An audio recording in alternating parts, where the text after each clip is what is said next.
Okay, so welcome once again to The Sheet. Jeff Marek along with you, alongside Zach Phillips, who will join us here in a couple of seconds. Normally, I don't do this.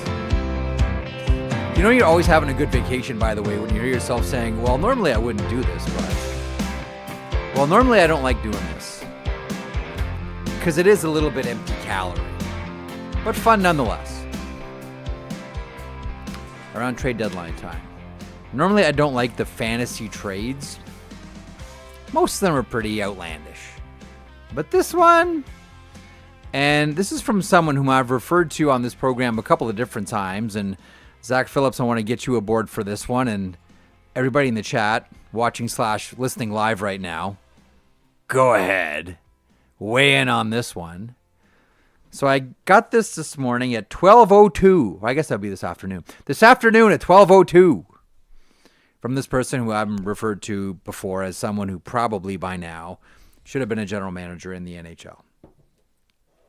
But I digress. This is a three-way dance. Zach Phillips, a three-way dance. Okay. Between Pittsburgh, Toronto, and St. Louis. Oh, okay. Okay? Yep. Think about this one. The Pittsburgh Penguins get Maple Leafs first rounder. Next year, right? They don't have one this year, I don't think. The Maple Leafs, no, they don't have one this year. The Maple Leafs, that was McCabe trade. The Maple Leafs receive Braden Shen with a little bit of retention from St. Louis.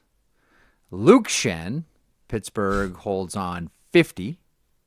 St. Louis gets the recently acquired Tommy Novak. I guess Luke Shen was recently acquired too.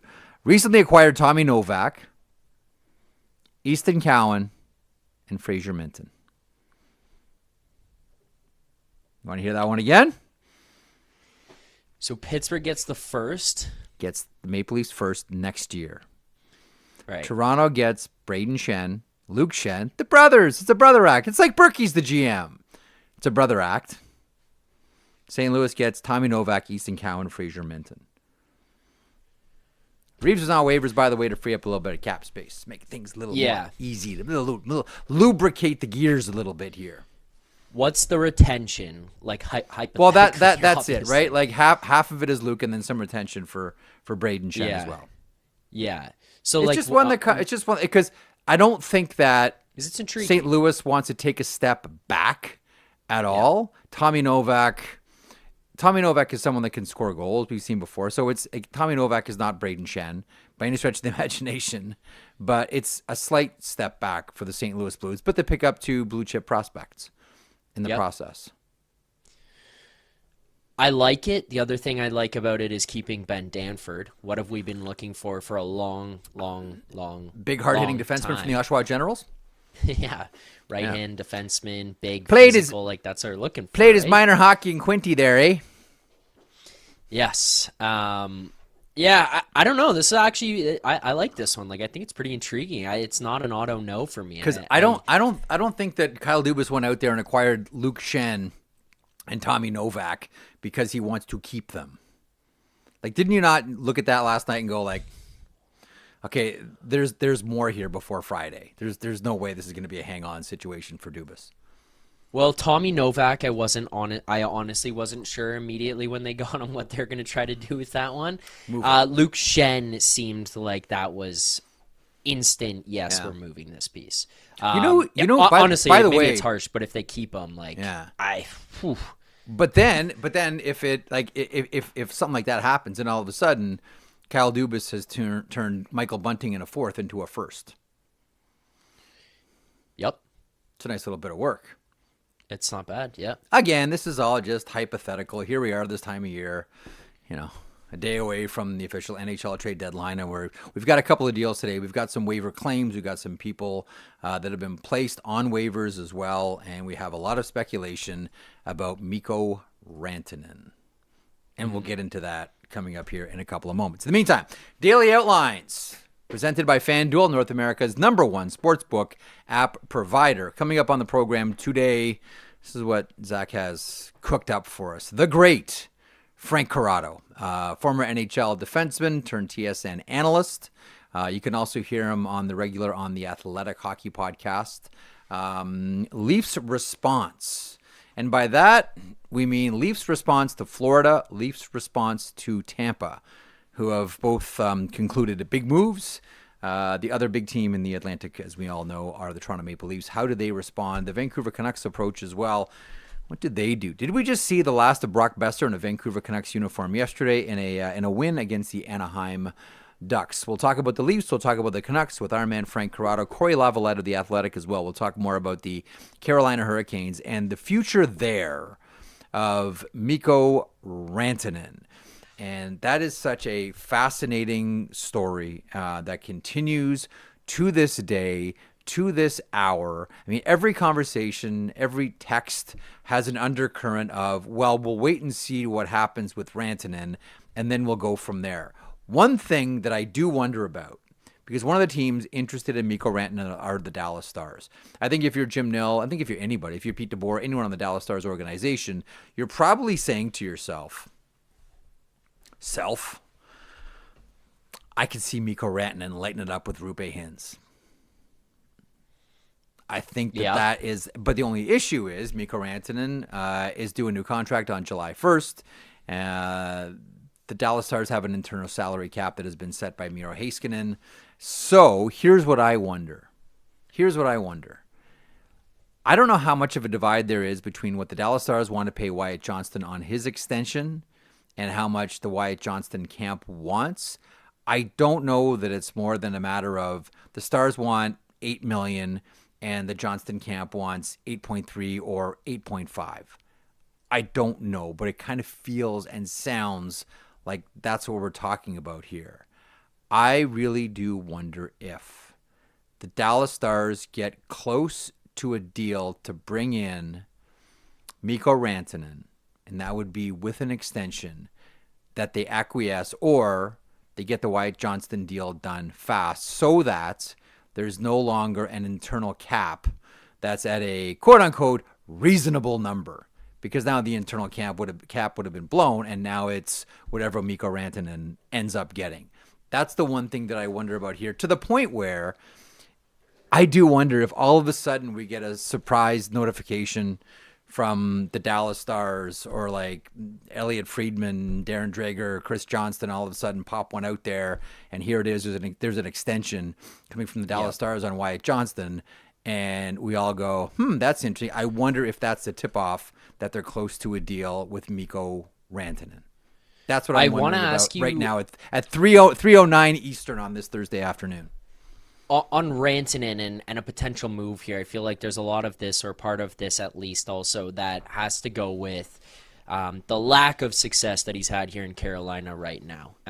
Production obviously dropped off. Looks like just maybe doesn't fit in the system. Are there teams out there right now looking at that worried, or are they looking at what they have and saying, would this fit? No, I don't think that Mikko Rantanen is defining himself by his time here with the Carolina Hurricanes post-trade.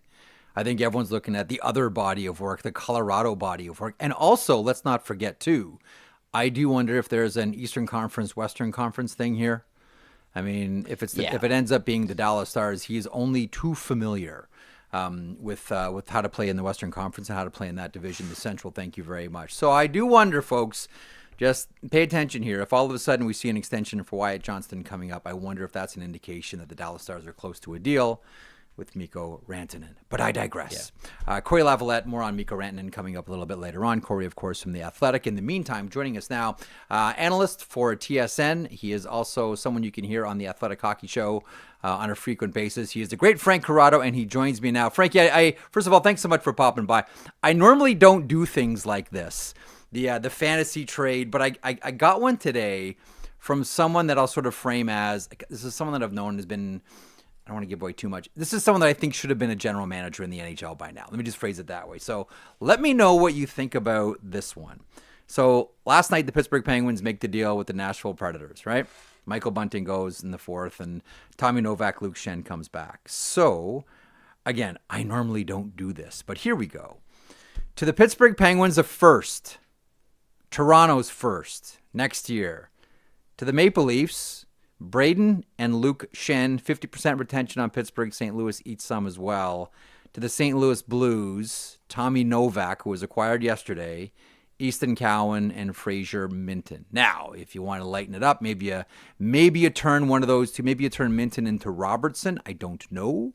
But when you look at what the teams need and where they're at and what they want, the more that I think about it, it does make a lot of sense if you think that St. Louis, even though they're going to be taking a step back by essentially swapping out Braden Shen for Tommy Novak, is it a significant step back that they still can't remain competitive in the Western Conference? This is probably, Frankie, the longest opening question you've ever received when you joined a program, and I apologize for that. So, Frankie, how are you? What do you think of that one? Let's get your mic on.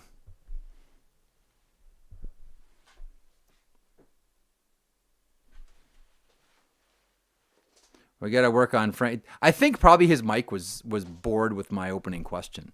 So we'll get Frankie back here. Anyhow, listen, if you flip on your Twitter/X machine right now, trending is about every single name with the Maple Leafs organization. And one of the things that I've been reminding people about as we look at what the Toronto Maple Leafs may or may not do here, one name that should be out there as well is Keith Pelly, the CEO of Maple Leaf Sports and Entertainment, who, as many of us can recall, last year when he took the job, essentially said, we're here for results now, and things change, and the accent on winning and chasing Stanley Cups, etc. Like, there's a lot of pressure now on Brad Treliving. There's a lot of pressure on Brendan Shanahan. There's a lot of pressure on a lot of people in this organization right now to get something done, specifically when all around the Toronto Maple Leafs. And this is all punctuated by a couple of tough losses. One against the San Jose Sharks before they got out on the road, and then yesterday they just got rinsed by the Vegas Golden Knights. Frankie, have you back? Got me? There we have go. me? There's the Holy sweet tones. smokes. There's Buddy. the sweet Frankie tones. I just got to tell you, I'm sweating a lot because the microphone thing, but also because Dion Phaneuf and Peter Holland are legit psychos, and they've started a group chat now with like the three of us. Okay. And it's like they got to post their Peloton workout every day. And so now it's like we're retired and we're washed up, but we're trying to outdo each other on this stupid bike. And I was just like, I had an hour to kill. So I got my ride in. I sent it to them, and then sure enough, Dion's doing some kind of workout already, and I'm sweating. I jump in the shower, I hop out, microphone's not working, so now I'm like full. Now you're lathered. Now you're psychos. You're all lathered up, and I asked you the world's longest opening question. Dude, I love it. I love it. Do you like it? You know what I was saying? We got a couple guys at TSN, Joe from the Bridge, and then this other guy, Al's brother, and they conjure up that stuff all the time. And like Al's brother, before I had kids, like he knows better now. But I would get like I'd be watching West Coast games, and I get like a 1:35 a.m. text from Al's brother. What do you think of Nyes for this? And at the time, it was John Gibson, right? Like because Nyes hadn't come up yet. I think to answer your question, a few different things. I think St. Louis would be really happy with that deal because they would be getting young players back that you could kind of grow into that age demographic of like Holloway, Broberg, Thomas, Kyrou, and it still keeps them fairly competitive because those guys aren't that far away from playing. I think for Toronto, I think Toronto is the group that ultimately says no to that trade, even though you're getting both Shen brothers and they both have a little bit of term, which I think is very valuable. I think you can get rid of one guy, like it can be Cowan or Minton. I don't know if you're going to do both of those guys, which, you know, I feel like that'd be mortgaging a lot. I would like to see a little more comeback, like of more significant impact if you're going to go a first, Cowan and Minton. Okay, swap one out for, and I hate saying this because I love him, Ben Danford, the first rounder last year with the Oshawa. I don't know how much you've seen of the Oshawa Generals. He's this good. Year, but he's good. He's good, man. We did the OHL finals between London and Oshawa, and I'm like, this guy just keeps getting better and better. And just as that series went on, and you know the way it is when you play London, right? Like a lot of times you're outgunned because of the offense that they have, but they're also a very patient team. So they'll bait you into making mistakes. And then it's like, how do you handle that? How do you have those adverse kind of reactions? And I thought he handled those really well in that series, which was a crazy like yo-yo up and down type series.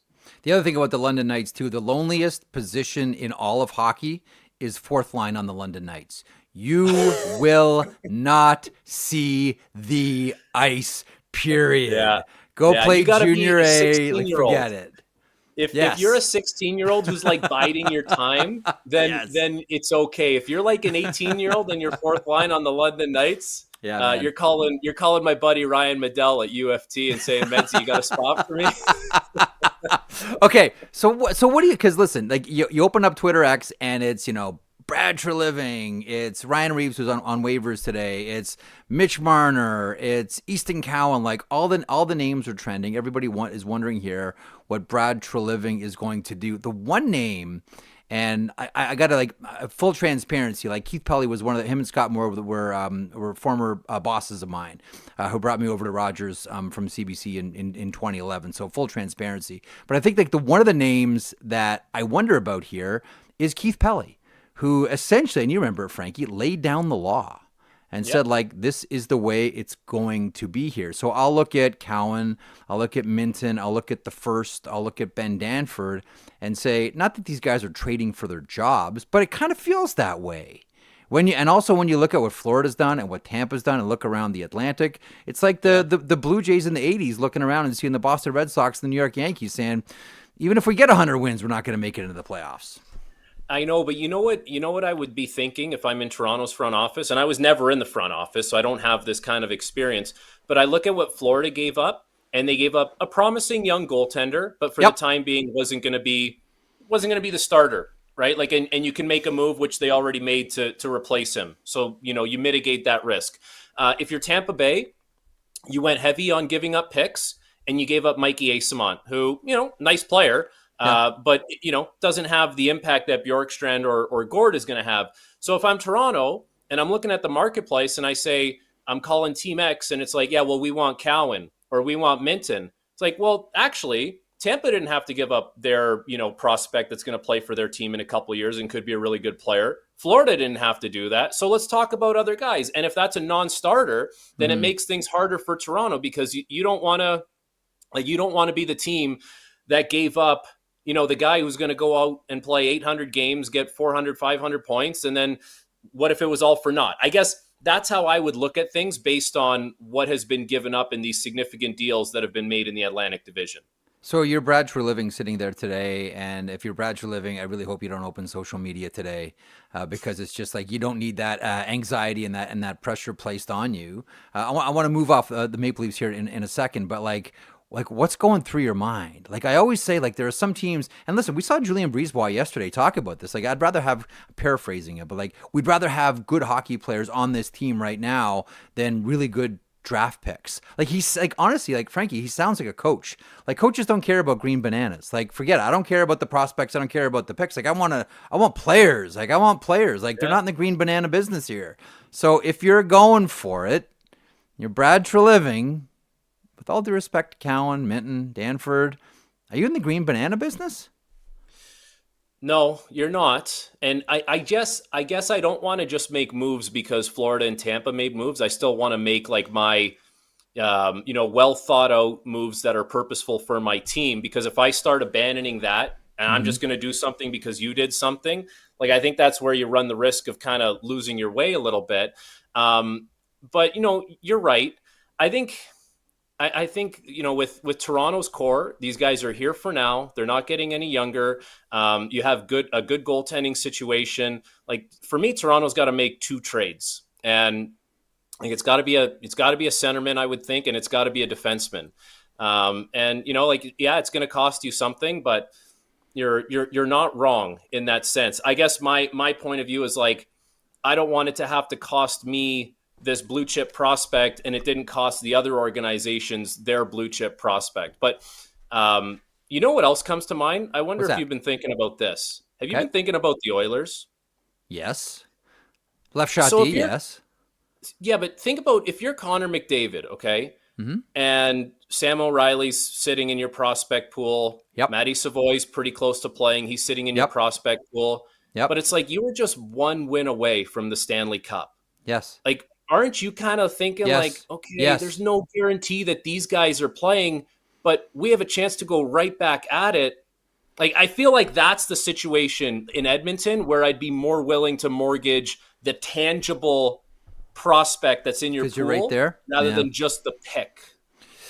Okay, that makes a lot of sense to me, and that's an interesting transition. Man, you should really be a host because I wanted to take this to Vegas quickly, and you've gotten me there by way of Edmonton, and here's why. I'm gonna give you a list of names.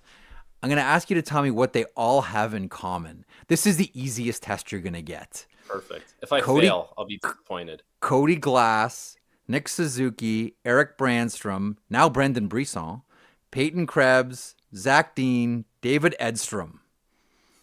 These are all former first round picks who were all like we talked about the loneliest job being a fourth liner on the London Knights. The scariest job is being a first round pick. Like Trevor Connolly, heads up, watch your back. Being a first round pick with the Vegas Golden Knights. Now they turn this into like Mark Stone and Max Pacioretty, and Riley Smith is back with Vegas, and Jack Eichel and Ivan Barbashev and Tomas Hertl. But like the philosophy is what you're talking about. Like when you're there, like right there, like you mentioned, the Oilers one win away, go for it. Yeah. If you're getting drafted by Vegas at this point, they shouldn't even give you a Golden Knights jersey. Don't buy real estate? Question mark. Just put a question mark on the crest and say, where's he actually going to play? Because it's not going to be here. And that goes back to their first year in the league when they got to the Stanley Cup final. And it was like, well, we're there now. We're on the cusp. And sure enough, it got them a Stanley Cup. And I have so much respect for front offices like Tampa, like Vegas, that consistently go out and make the big trade and land the big fish. And it's like some general managers, it seems like they hum and haw, they sit on the fence, well, we're not sure. And it's like, if you actually just want to do it, you can do it. Like it eliminates the excuses from, your team's GM that kind of sits around and says, well, we're not sure because we got cap space and we don't want to do this. Like it can be done. I have a lot of respect for Vegas. And you know what? Nick Suzuki has turned into a really good player. Phenomenal. Unbelievable. First line center. And I bet they haven't lost a wink of sleep about it just because that's how they operate and they won a Stanley Cup. You know what? It's so interesting. In a salary cap universe, a couple of things, there's a couple of lessons that I've seen. One is that if you have a chance to improve your team, even by a little bit, you have to do it. In a salary cap universe, even if you can improve it just by a little, you have to do it. And two, the wisest general managers that are in competition for the Stanley Cup, and you mentioned Brisebois, and we'll throw Kelly McCrimmon in there as well. It seems as if, Frankie, like the way they operate is do whatever it takes during the year, make a big mess, break a bunch of stuff, and then clean up your cap in the summer. Take the summer to clean everything up, but during the year, don't be afraid to crack eggs. Just go for it. Just do it. Clean everything up in the summer. And you have to make hard business decisions, right? Like there's guys that have moved on from Vegas, especially those like the initial misfit type guys that there was a lot of sentimental value to. Listen, guys had to move on and you're actually bringing one back. And I'm sure he's happy to be back there because he knows going there, he will have a chance to win a Stanley Cup. And I think that's what comes with playing for certain organizations. Tampa Bay's like that. Florida has put themselves, into that realm because they've been to back-to-back Stanley Cup finals. Florida's really cool for me because Bill Zito has nailed, I tweeted this yesterday, but he's really nailed the best of both worlds. He goes out and he gets the big fish. He did it with Jones. He did it with Tkachuk. And then he takes these flyers on guys that you forget were sort of like forgotten about, like Gus Forsling. Like, remember when Sam Bennett got traded to Florida from Calgary? It was not going well for him. So Requested now he's going to take a swing on. Yeah, requested a trade. He's going to take a swing on Puljujärvi. Like that is the amazing thing about what the Panthers have done. They've really kind of married this, like getting the big one, but also giving guys that have a little more something to prove a chance to do it. And basically, what is it, like 80% like success rate on those guys that they've had. It's been really cool. I love, and you know what, we're seeing this with the Washington Capitals right now.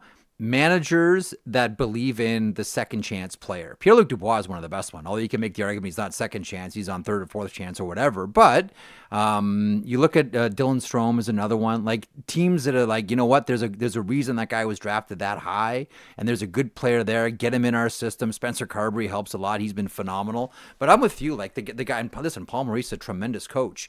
There are the guys that they're the organizations that realize the value of the second chance. Now, Vancouver Canucks. I'm going to park a couple of minutes here before I let you get back to your workouts with Dion Phaneuf and Holland there. Let me ask you about the Vancouver Canucks. Do you think we just saw the last Vancouver Canucks game with Brock Besser? I don't think so. And I think they value making the playoffs, like philosophically as an organization. Yeah. And they've had a hard time scoring goals. So unless, Jeff, they're bringing back someone that can help them score goals in the here and now, which I have a hard time believing because he's a pending UFA and there's no guarantee he's going to sign an extension with you. So maybe it's a draft pick that would be coming back for Besser, although it's a seller's market. You never know. Yep. But I think moving on from Besser takes them further away from where they want to go.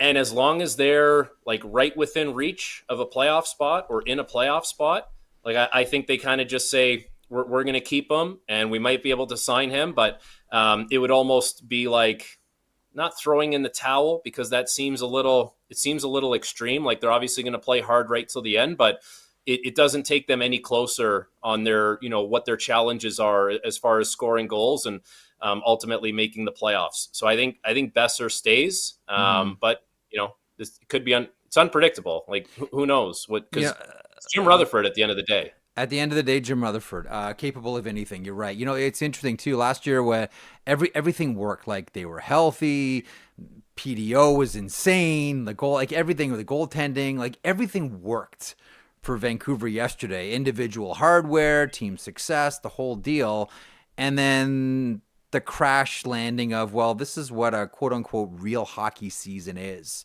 for most teams. Like when we look at Vancouver, like do we look at last year and say, look, man, maybe like we have unreal expectations about the Vancouver Canucks? Like everything worked. You know what it's like when your team is healthy the entire year and guys are on PDO benders and like, this is insane. Yeah. This is great. It's always going to last. Like essentially what I'm asking you, Frankie, is who are the real Vancouver Canucks? They're somewhere in the middle. They're somewhere in the middle of what they were last year compared to what they are this year. And you know who's really been the savior for the Canucks all season long is Kevin Lankinen. Yeah. 100%. Kevin Lankinen, the guy that got signed in September for under $1 million, that guy saved their season because if they went into it with just Shelovs and Demko, being in the situation he was in, like that's probably the difference of 6 to 10 points and probably closer to 10 points realistically. And that puts them well outside the playoff range. So when it's all said and done, I think we'll evaluate the past 2 seasons for the Canucks and say that this year they just didn't produce nearly enough offense. Last year, they produced more than they should, and they're somewhere in the middle because they are still a pretty good defensive team. When their goaltenders are both healthy, like that's a really good tandem, and now you can actually turn it into a tandem and lighten the workload on Thatcher Demko, which is something you couldn't really do the last little while. Yep. You're still going to have one of the best D-men in the game. And if Pettersson can find it, that's a big if. But if Pettersson can find it, I still think there's enough there that, you don't score as much as you did last year, but you score more than this year. I think this is a massive summer for Pettersson. You know how some executives, they'll take time away from work, like CEO type guys, and they go to like Costa Rica on these like executive retreats and they check out. He needs the hockey version of that. He needs like the hockey version of like Costa Rica and like a nice, easy rehab program. Whatever he's been doing, don't do that. Just do something totally different because like he's too valuable to that organization. And I would like to see it work for him there. Like I don't know. I would too. The only thing that I wonder about too is I always say to myself, I mean, listen, you've played, like, dude, you played. So, like, I'm talking from the back seat here. My thought on it is, you can yes or no me on this one. My thought is there are some guys that like quiet markets and some guys that like loud markets. The one thing, and you just mentioned Dion Phaneuf before, one of the things I always respected about Dion Phaneuf, he loved loud markets. And like he was outside in front of microphones and all of it. He liked Calgary and Toronto. There are some guys that just like, I don't need to be a hockey player every day. Phaneuf loved it, like loud, big market. Yeah. Not every guy likes that. Yeah, My only question about Pettersson now is like, does he need to be in a quieter market? It probably wouldn't do him bad, like if he was in a Columbus. But the thing is, it still can get loud in its own local market. You know, True. like it might not take the national scene. Like me, if he's playing for Columbus, we're probably not talking about it kicking off the 6 p.m. Sports Center that goes around the country and people tweet about it and, you know, it turns into something, right? True. Like they're not doing an insider trading on it, but locally. And I think the other thing, like just as a player, you have your own little internal gauge as far as how things are going. So even though people aren't necessarily talking about it, you still feel it regardless of where you're playing. So you can tuck yourself away from it all you want. But if you're making $11.6 million and you're playing like a $5 million player, right, you're still going to feel that. Like you'll have an honest assessment of it. And I think that's part of it just as much as, you know, turning on your TV or turning on Twitter and seeing people tweet your name. Real quick before I ask you what you're doing for trade deadline here, let me get your thoughts on Mikko Rantanen. I'm going to talk to Cory Lavalette here from The Athletic in a couple of seconds. He covers the Carolina Hurricanes. Let me know what you think. Like, what's your gut on this one? It's been weird. Like, there's no denying it. This one has been really bizarre. We thought this was going to be hand to glove. Here we go, Rantanen and Aho, and now all of a sudden we're saying, you know what? Maybe he'd look better with Roope Hintz in Dallas. Do you have like a gut on this one, or a feeling, or a comment, or an observation from the player's point of view? I guess I can't wrap my head around it. I can't wrap my head around bringing him in, giving up Natchez, and then, you know, sending him away for a lesser return, which it has to be. Doesn't it have to be a lesser return? Because now, unless there's going to be an extension done. Right. But I think everyone would be operating under, unless you know that, you're operating under the pretenses that, like, you're bringing him in for help with the playoffs, and you're going to try and talk contract at a later point. And so for Carolina, like, the thing that kind of holds them back in the playoffs is they don't score a ton at times because they're not overly creative offensively. And you've got a creative offensive player now, a guy who's actually been really productive in the playoffs, like way over a point per game. He's a winner. And I was doing a Montreal game against Carolina a couple weeks ago. And if you look at some of the names that walked out that door, it's like it's Pesce, it's Shea. Now they've been replaced with like Walker and Gostisbehere, but still, like, you know, significant names. Teravainen, who's the other one that walked out? There's now Natchez was out the door. There's a lot of significant names that have kind of left there. Jake Gensel. And Jake Gensel. Sorry. Yes, exactly. Jake Gensel. How could I forget? And so you're not helping yourself score, you know, when you move all those guys out. So it's like the one thing that they need to do, and more reliable, you know, health-wise goaltending. But I guess I can't wrap my head around what that deal would look like and how they're still maintaining, you know, progress as far as getting over the hump in the playoffs. What does Trade Center Day look like for you? I got the John King touchscreen big board. Oh, I love it. Nice. Yeah, it's new. So how often do you have to practice with it? Because John King is the man. Like I love election season for I could watch that guy do. I get to watch that guy. I'd love to see that guy order dinner on one of those things. Or like DoorDash on it. But like, so you practice a lot on it. How do you get nimble I had with a it? test run with it a week ago for the Leaf game. We did it in the pregame show. Yep. So it's cool. Like we'll have the big board, then so we'll have it like, you know, numerical, then we have positions, then we have standings, and so we're just kind of go through that. We got some scouting reports, some bio boards built in. Probably can't tell you who won Allegheny County in the election, but try and tell you who your team should trade for this year. How's Pennsylvania trending? The whole thing hinges on Pennsylvania. What can you tell us about Pennsylvania Well, here? So if we go up to Allegheny County, very similar to in New York at Lackawanna County. Give me all the Buffalo, the Tonawandas, the Lackawanna. Give me all of it, Frankie. Yeah, well, I okay. think I was in Utica. I was in Oneida County. Oneida County sounds familiar. Is that where you lived? When I you're in played Utica? for Utica, I think, yeah. You know, I've had buddies of mine who have played there before, and I know Springfield used to always get trounced. And I remember talking to one of them, and he said to me, like literally, dude, there's nothing to do here.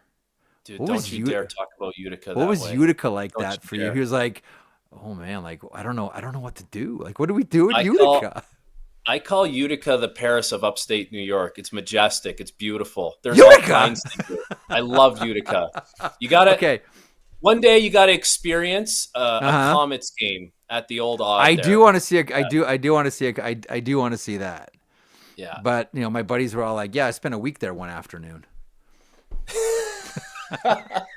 Hey, how about this though? That What's up? little team we played on in Utica, we went to the Calder Cup finals the second year we were back there. Yeah. Our play-by-play guy was Brennan Burke, who No obviously way, now- legend. Yeah, he's fantastic. He went yeah. after that year. He went to the Islanders and NBC, but the backup at the time. So when Berkey was away doing college football games, Alex Faust. Oh, Faust is so good. Oh, Alex Faust is so good. We had fantastic. Berkey and Faust as our commentators in like a dingy little AHL market at the same time. That's crazy. Look, dude, I remember. So Brian Burke, another Burke. So Burke and I are longtime buddies, and whenever I talked to him about the old Maine Mariners days, and he would have played in Maine for only a couple of years. I remember asking him, I was like, "Who's your play-by-play guy?" He's like, some guy named Mike Emmerich. You might know him better as Doc. I'm like, you had Doc? I'm like, yeah, and Doc was legend in the American Hockey League. So yeah, he had Doc Emmerich. Just as a quick aside. Does it matter to guys? I always wonder about guys that have like big, famous, great moments. You know, Chris Cuthbert calls the golden goal. That's forever going to be with Crosby. Do guys like care about these types of things? Like, oh man, I'd love to have a goal of mine or a big play of mine, you know, have the audio from play-by-play guy X for the rest of my career. Have you ever had those conversations as a player? It's a good question. I don't think I've ever had a conversation about like the goal call as a player. Like I don't think you're really even paying attention to it. I know when I played, like I would see guys, I would see Ray, I would see Gord, you know, talk to them in the room. But like I don't think we paid that much attention to who was calling the game because you were either playing in it or you were watching up above where I was most of the time. Well, and the reason I wonder too, because like Nick Bonino will forever be married to Harnarayan Singh with Bonino, right? It's like, that's just, that's the rest of his life, man. It's awesome. Yeah. Listen, you're a busy guy. I really appreciate you parking time, pal. You be good. Enjoy tomorrow, Mr. King, and we'll be tuned in. Thanks, pal. Okay, man. Thanks for having me. Talk later. The great Frankie Corrado joining us here on the sheet today. A lot of interesting stuff there with Frankie. And listen, we'll see what the Vancouver Canucks do. We'll see what the Toronto Maple Leafs do. And I'm going to see what the Carolina Hurricanes do with the headline maker, Mikko Rantanen. Where does he end up? Or does he stay put? For comment on this and other Carolina Hurricanes issues, our good man Cory Lavalette joins me now. Cory, first of all, thanks so much for stopping by again on the program. Great to see you. Great to hear from you. How do you, like, we're all throwing darts.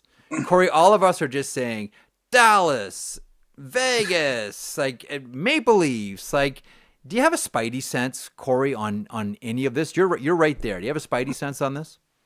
But before we start, you hit the trifecta talking with Frank, because I grew up near Springfield. Okay. I went to college in Utica. Okay, what's there to do there? What's there to do in Utica?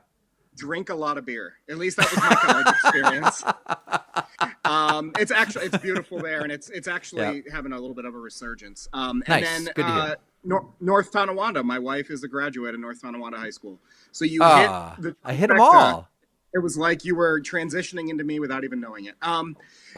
So yeah, on Mikko, I mean, my gut says he stays. You know, that he stays through the deadline, and then we see what happens.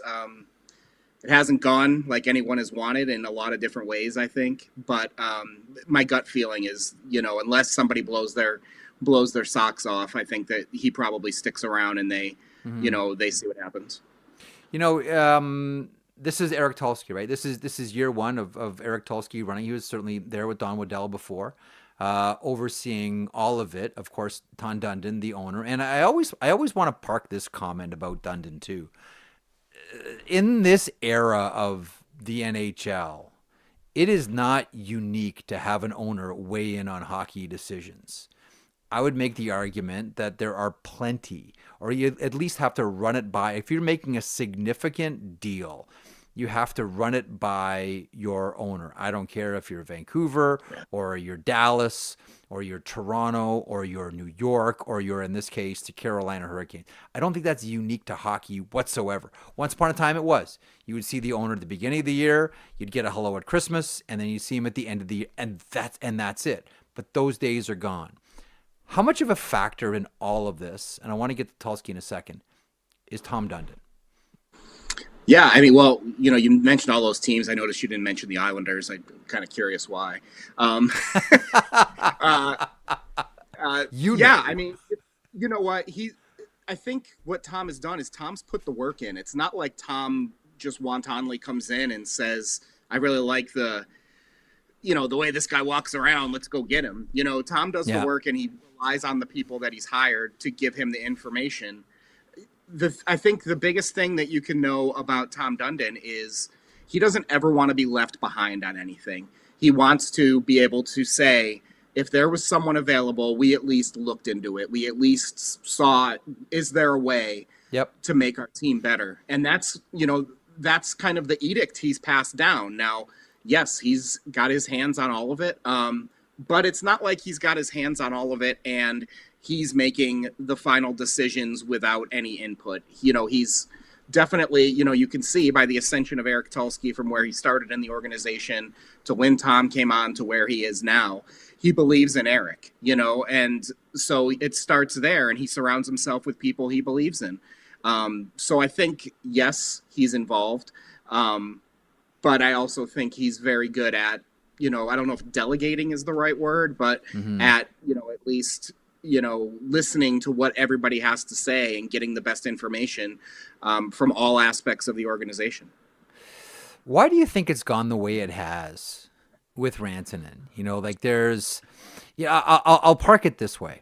So, and I apologize. I apologize in advance. As a Canadian, I swear I am not boasting about this. This is just an example.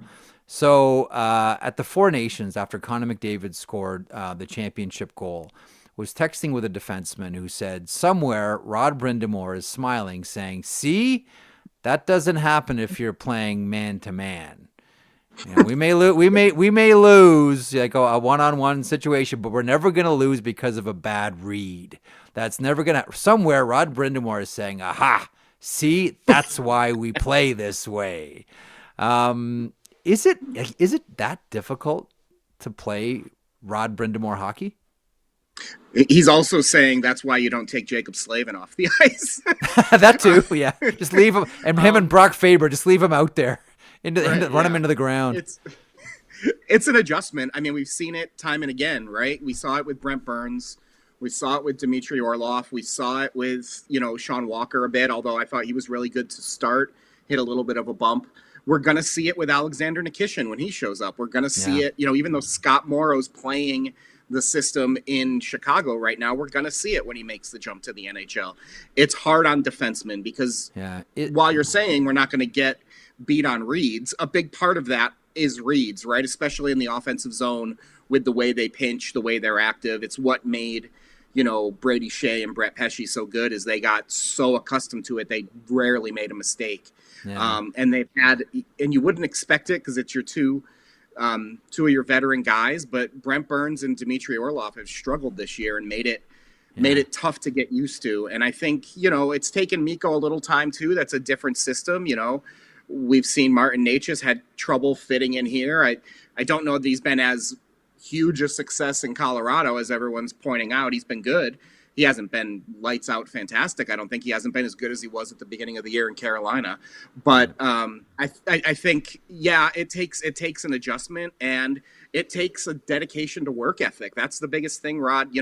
We know what Rod was as a player, right? I mean, that's why everyone admires him. That's why players admire him, because, he was a work ethic guy. He had skill, but really what it came down to was work ethic, and that's what he expects of his players. And I think he has the clout to get it out of most guys. But it takes an adjustment to make sure you're working that hard, and it takes an adjustment to make sure you're doing it the way they want to do it. So here's what I wonder about, because when we focus on Carolina, Corey, as you all know, we're all focusing on Mikko Rantanen and where does he go. Do you think they make a move for a goalie? Like, do you think the big announcement coming out of the Hurricanes is we have a new goaltender? Yeah, I don't know. I mean, I think they like their two guys. The big problem with Freddie, of course, has been injuries. And last year, I think you can't pin that on being, not durable. We're talking a medical problem, not a physical problem with what he went through last year. But then you start this year and the knee flares up and he's out. And Kochetkov seems to put himself in position to get hurt sometimes with some of the things he does. But I think they like those two guys, and they obviously have a change coming this offseason. I don't know. I said this a couple years ago too, but I don't know that Freddie will be back after his contract expires after this year. But, unless somebody shakes loose that they really, really like, I just don't know. And they're pretty tight against the cap. You can make things work, but it's pretty tight right now. So there's there's a lot of considerations there. The other thing you have to wonder is, like, is this, quote, the year? Everybody came into this year and thought Carolina was going to have I don't want to say a rebuild, but this was a retool year, and you sit back and you wait for Nikishin to come through, and you wait for, what's going to be a huge amount of cap. Even if they sign Rantanen, the Hurricanes have a ton of cap space this summer to work with. They've been really smart. I heard Frank talking about, you like the teams that go for it regardless of what is going to happen that summer. Carolina looks at it differently. They've obviously made two big deals the last couple years, but they also are very, very aware of, if we want to be, in the game every year and be in the playoffs, and they believe the playoffs is a crapshoot. I mean, you can be the best team and not win. Usually the best team doesn't win. Then you need to be smart about how you handle draft picks, how you handle the salary cap, all of those things. And we've seen they've done a good job with that. So unless a goalie falls in their lap, I find it hard to believe they're going to do anything big.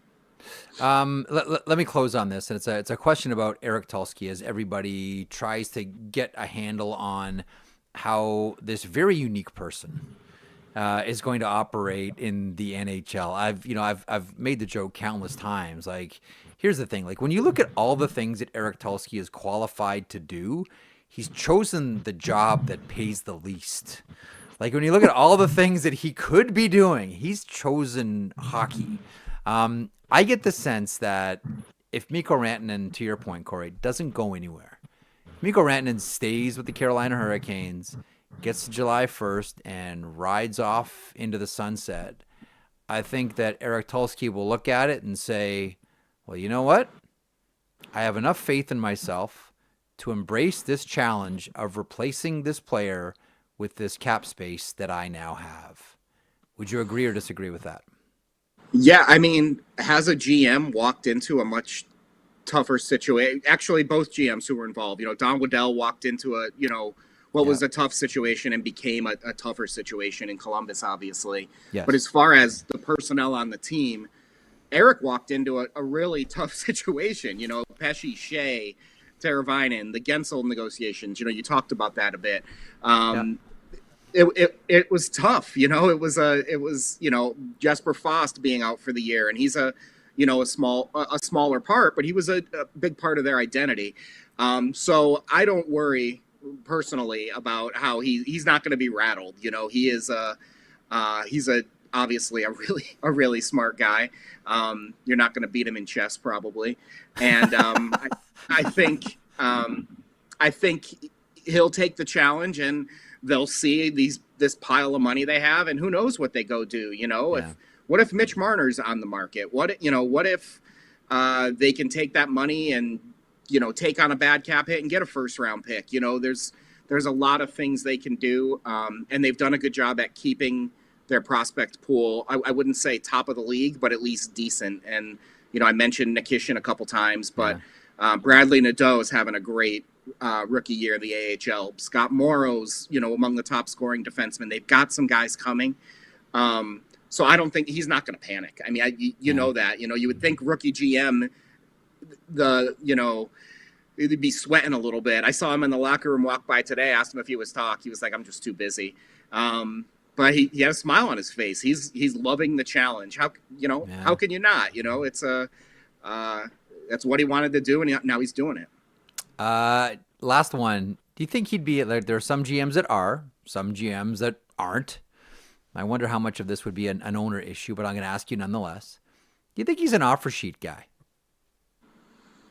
I think he could certainly do that. I think they're going to use everything available to them, and that it seems like that option is, with what St. Louis did this year, that option is open a little more. That it's not as much of a poison pill as a GM to do it. You don't have Brian Burke threatening. I don't think he wants to get barn fights. The barn fight with Brian Burke, I don't think. But maybe don't want to you don't want to mess with Bill Guerin or some tough ones out there. But I think I mean they did it before with Kotkaniemi with That's what I'm saying. And Eric was part of that in the front office and everything. So I don't think if you have the means to do it, they've done some pretty interesting things like that, like taking the Patrick Marleau deal. I mean, they turned Patrick Marleau and his contract and his buyout into Seth Jarvis. Like, if you're a Leafs fan and you are bemoaning the Andrew Raycroft Tuukka Rask trade, look at that one. I think that's one you've got to bemoan as well. Oh man, we could have had Seth Jarvis. Let me. You mentioned Jesperi Kotkaniemi a second ago. Let me. I really mean this. Now I'm sounding like Johnny Lazarus on our morning show. Like last question. I'm guessing they don't need a tough guy in the lineup as long as they have Jesperi Kotkaniemi. Go look at hockeyfights.com. 4 for 4 on his fight so far in his career. Now, I mean, he's not. He's not fighting gorillas out there by any stretch of the imagination. But you can't deny it. He's 4 for 4 after that fight against Dylan Cousins. I've got a great little story for you, which is, I think it was 2 seasons ago. They were goofing around. You know how sometimes people goof around, players goof around after practice, maybe are fake fighting or whatever. Yeah. And he grabbed Tim Gleason, assistant coach, jokingly. And when he came in the room, I mean, Tim Gleason's one of the only guys I've seen beat Milan Lucic twice. Like, they fought twice. One of them was close. The other one was not close. I said, as Jesperi was walking by, I was like, I hope you've seen Gleason's, hockey fights, card, because I don't think that's the guy you want to mess with. And he's like, has he seen mine? Well, what's interesting about quick. Oh, sorry, finish. Sorry, I got a quick Tim Gleason. No, that was it. He's like, has he seen mine? He's aware that he can throw a little bit. The thing about Gleason, there's 2, maybe 3, but I know 2 for sure, and Tim Gleason is one of them. Players that in their career fought both Milan Lucic and Zdeno Chara. Josh Anderson is another one who is crazy enough to fight both. But you don't necessarily think Tim Gleason tough enough to fight Lucic and Zdeno Chara? Yeah. He did. Yep. I think there's one more. And I mean, he's one of the best back in the day. He wasn't like a guy who was going to fight every 3 games. But when Gleason fought, he just chucked. Like, it was just, it was just rapid fire. He just, tucked his chin down and just threw. He was always jackhammers. I encourage anyone to go watch those Gleason Lucic fights. And Gleason's not the biggest guy in the world, but man, he could throw him. I'm telling you. But KK's catching up on him. I think KK's got a pretty good. It's 4-0. Rocky Marciano right now, I guess. Retire undefeated, Rocky Marciano style. Just call it a day, Jesperi. You're retired the fighting. Stop with the fighting. You're 4-0. Perfect record. Corey, you're perfect too. Always great catching up, my friend. You be well and enjoy whatever happens tomorrow. We'll check back soon. Loving the new show, Jeff. Congrats on it. Thanks, pal. The great Cory Lavalette joins us when you want to talk Carolina Hurricanes. That's the guy to talk to. And yes, Jeremiah, I see you in the chat. Jeff calling someone else long-winded is definitely a choice. Man, I'm just getting roasted in the chat today. Yesterday was all about the Kraft Peanut Butter Bear hair, Zach, and now I'm just getting roasted by Jeremiah. What are you laughing at? Sorry, Chimp? What are you laughing at, Chimp? Keep moving. Yeah, I know. Chat's hot today, huh? Chat's buzzing today. We got not 100 likes, though. I don't know why. I don't know what's up with that. My hair. Everyone's Blame my saying, hair. like the stream, like the stream. Blame my hair. Like the stream. Like our sport. Like our sport. Please like our sport. Please like hockey. Please like our sport. Anything from, by the way, Frankie was awesome, too. Anything from Frankie or Corey that tickled your chin there? Bearded one? Frankie's well, first of all, I'm a big Frank Corrado fan. How can you not have be? been He's for a while. dynamite. Yeah, he's awesome. It was interesting hearing him talk about his thoughts on like what the Leafs got to do to approach this, and then what you do with those kids, and more so the fact of like Tampa and Florida just traded this. Why do we have to trade that? And I always think that's interesting because we have these conversations. Like, it's my dad calling me earlier today being like, did you see this trade? Why can't the Leafs do that trade? It's like, well, yeah, like it's kind of like he's right in a way. And it's like we have these conversations ourselves. But that being said, like you go to them and maybe that's not what they want from you. Or maybe your pick this year that's gone is holding more value than the pick you have next year. I just find it always interesting to like take that step back and see it that way, and it's kind of interesting for Frank to bring that up. Okay, and Cory Lavalette saying his gut says Mikko Rantanen stays. Yeah, chat saying Mikko Rantanen stays too. I put a poll up there. Oh, is that right? Rantanen's And everyone's future- saying stay? Yeah. Yeah, stay in Carolina was the first option, 45%. Toronto, 10%. Dallas, 16%. 29% say other. I said tell us who, and then no one did, but that's par for the course. He's going to Vegas. Trevor Connolly, pack your bags. We get rid of all of our... How about that list, eh? Cody Glass, Eric Suzuki, Eric Brandstrom, Peyton Krebs, Brendan Brisson, Zach Dean, David Edstrom. All first-round picks. If you're a first-round pick of the Vegas Golden Knights, don't buy real estate. Yeah, that's right. Don't buy a house. I know. Just rent. I keep seeing those lists. Tampa has those lists as well, or similar, where it's like, here's the picks they have or they've had. It's like, well, there's 9 years and they've picked twice. Like, you know. But then here's the cups, and here's the window. guys in the Hall of Fame, and here's the guy. Again, like I like what Julien Brisebois said yesterday, and any team that's at the top of their winning cycle, like Cliff Fletcher, you used to get roasted for his line draft schmaft, but if you're winning cups, if you're in that business, you're in that business. Okay, we got 9 games on the go around the NHL this evening, and probably more trades on the horizon as well, leading up to tomorrow's deadline. FanDuel, proud to connect fans to the major sports moments that matter to them. Roster updates, follow this Daily Faceoff Fantasy. It's a great Twitter/X feed. Little Caesars, we see the return of Michael Rasmussen, the Detroit Red Wings, as they host Utah. He missed 4 games after that Trevor Zegras hit. How about Zegras getting frisky? And fighting? Buffalo Sabres facing off against the Tampa Bay Lightning at Amalie Arena. The good thing for the Sabres in that one, don't think we're going to hear fire Kevin Adams chants. Oh, no?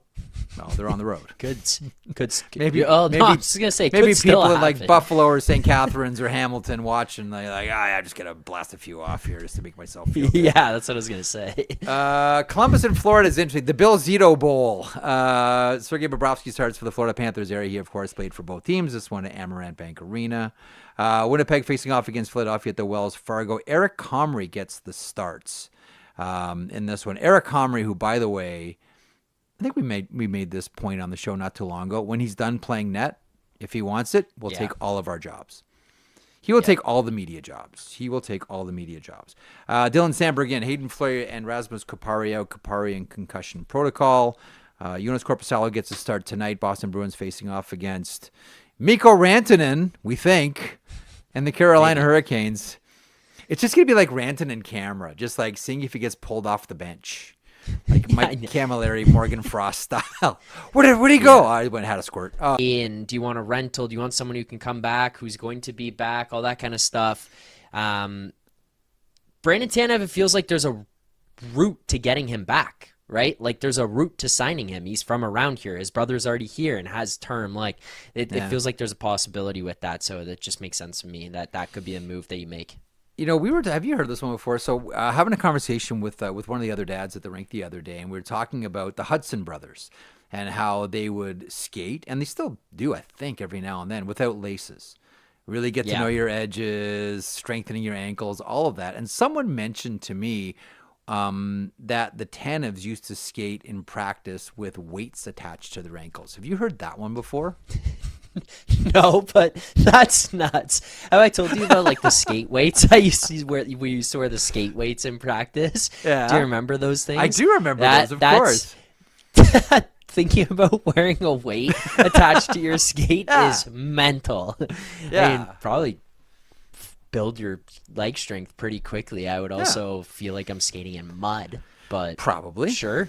Whatever works for you. Calgary faces off against Dallas. Dan Vladar against Jake Ottinger. Montreal and Edmonton. Stuart Skinner gets to start. Matthias Ekholm, who's he's had a rough last 10, 12 games. He's out with the illness. Jeff Skinner, John Klingberg out. Max Jones makes his Edmonton Oilers debut tonight. Comes in that trade with the Trent Frederick deal with the Boston Bruins. He'll play on a line with Kasperi Kapanen and Corey Perry. Cam Dineen, defenseman, makes his Oilers debut. Troy Stetcher in for the Oilers as well. And Mackenzie Blackwood starts tonight. Colorado faces off against San Jose.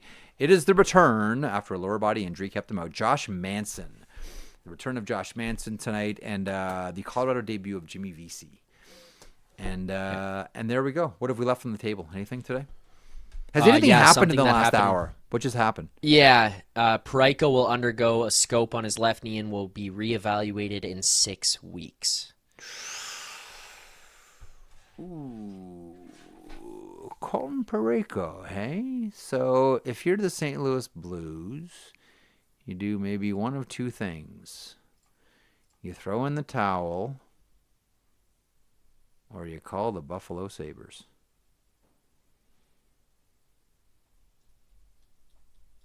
What do you think? They have players. They do have players. They have defensemen. This wasn't a name that I thought was going to be thrown out there. Kevin Hit me Adams. for a second. Yep. They have a motivated seller. The Buffalo Sabres. We should be watching them to see players plucked off the bench tonight. Or watch our Buffalo Sabres Twitter feed. As he was held out for trade-related reasons. These are the fun ones, hey Jeff. Like these are the fun nights, the night before the trade deadline. Who's not playing? Who may not go? Yeah. Oh, so and so's missing, and then the guy. By the way, I do like now that, and this started happening a while ago. Teams announcing that players are being held out for trade-related reasons, because the sidebar to all of it is marketing for the draft. Like draft has become obviously such a tentpole day and tentpole events around a tentpole event around hockey that when you mention he's being held out for trade related reasons, dude, that's catnip. Like that is total catnip for hockey fans. So even if a trade doesn't happen, even putting out like a week before, like when the Rangers held out Riley Smith and kept saying like trade related, that's just reinforcement of a great marketing day, and that is trade deadline. And that's tomorrow. Yep. Can I ask you one trade deadline question? I think I want to see if there's a story here. I don't know if there is. Geez. But all right, go for it. One of the most popular things, especially given the era that we're in, is fake names on Twitter. Have you ever gotten got? You're lucky enough to work very, very closely to people. Have you ever gotten got? I can't remember one. But that doesn't necessarily mean that it hasn't happened. I can't remember because I'm like really specific about it. Like I'll really check the follower count. Like hang on a second. Like first thing I'm like, is that really so and so? What's the difference in the handle? I mean, a lot of people have. It's just baked into the pie for social media. I can't remember one specifically.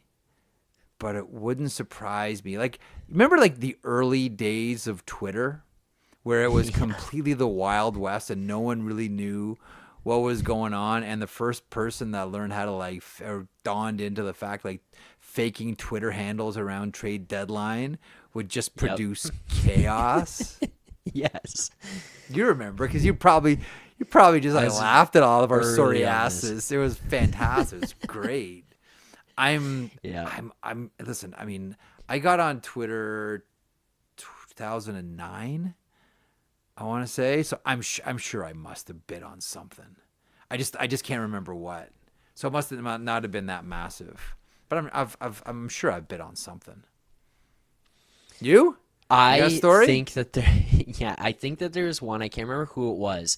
It wasn't an Elliott account. But someone tweeted like, the Bruins are bringing back Brian Gionta, and this was like 2-3 years ago. What? And I was like, what do you mean they're bringing back Brian Gionta? And I sent it to my friend, and then as soon as I sent it, I was like, no. I sent it off to them like, fake accounts. There was like a letter missing or an extra letter added, and I just should have paid more attention. Yeah. See, I just look at it like that's baked into the pie. That's going to happen on social media or on trade deadline. Just be careful, everybody. Yep. Have fun, but just be careful with the accounts, as we always say. To be Pacific, as we say in the Atlantic. Just be careful out there with what you're biting on. Don't bite on every toe drag, right, Philly? Don't bite on every toe drag. Yeah, try not to. Yeah. You don't want to end up on a Pavel Barber highlight reel, that's for sure. Would that be you? Nope. And avoided that one, luckily. Nice. Okay, listen, thanks to Frankie Corrado from TSN for stopping by today. That was a lot of fun talking Vancouver and Toronto with Frankie. Cory Lavalette, thank you, Cory, as always, for stopping by to share his expertise on the Carolina Hurricanes. You can read Cory, of course, at The Athletic. Thanks to all of you for watching or listening or interacting or all three of those things. Remind you, as always, the Trade Deadline show here at Daily Faceoff gets underway tomorrow at 11, finishes up at 4 Eastern, and then Zach and I will be here, along with Brian Burke, it's Friday after all, for a wrap on all the deals. And as Brian Burke likes to remind us and every other general manager out there, I checked with the league. They're still only awarding one cup this year. Enjoy the games tonight. We'll talk to you tomorrow.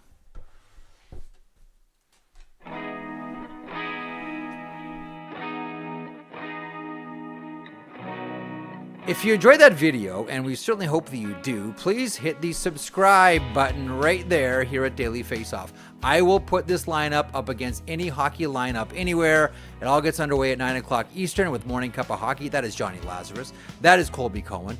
Then at noon, it's DFO Live. And then 3 o'clock Eastern, The Sheet. Get caught up on everything in hockey.